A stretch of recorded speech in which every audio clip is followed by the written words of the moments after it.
Efforts to address the high, persistent rates of unemployment for military spouses need to be approached from all sides of the equation. Joining me on the Advocacy Update is Jen to talk more about them. Yeah. So the military spouse unemployment rate currently, as estimated by DoD, is 21%. And that's been the same for the last decade plus.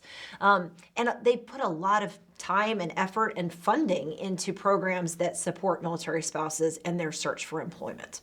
Good news is one of our priorities for this year just dropped. Tell us about that and how long we've been working on this issue. Yeah, so the efforts that I just mentioned all focus on making the military spouse more employable, whether that's through resume reviews, enhanced interviewing skills, more education.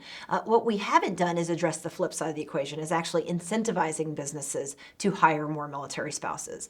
And there's an existing tax credit called the Work Opportunity Tax Credit that's been around since the late 90s. And the credit was designed to incentivize the hiring of populations that face significant barriers to employment. And it's kind of morphed over time, but now there are 10 target groups, including qualified veterans, ex-felons, and SNAP recipients. So our goal is to add a target group for military spouses. And when this was introduced for veterans, it made a huge impact on their unemployment rate. Yeah, so when veteran unemployment peaked around 2010, 2011, we added a target group for qualified veterans. And there's a lot of different categories, but ultimately almost 700,000 military veterans were hired under the Work Opportunity Tax Credit in just a 5-year time span.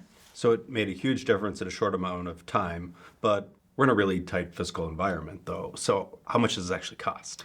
Well, the Military Spouse Hiring Act, which is the piece of legislation that would actually add this target group for military spouses under the Work Opportunity Tax Credit, is really, it's got a cost associated as foregone tax revenue. But the good news is that it is fiscally responsible because we're not just saying, give me $5 million to implement a program that may or may not actually result in spouses getting jobs. There's only a tax credit given if a spouse is employed, which now means we have a gainfully employed spouse who's paying taxes and contributing to the local economy. So it's a win-win. Why is now the time? Well, WOTC is actually set to expire at the end of this year, but it's been reauthorized or retroactively authorized consistently since 1996. We know there's a lot of movement in the tax space, just with the new administration being completely focused on that. And what we want to do is take advantage of that because this is not something that can be included in that piece of legislation that we're usually talking about, which is the National Defense Authorization Act. This has to go into a bill that has a tax title, and this is the year for that. Now that the bill is out, how can everyone help? Make sure you visit the Legislative Action Center and click the call to action and ask your lawmakers to support the Military Spouse Hiring Act. Thanks for joining us, and we will see you again next week.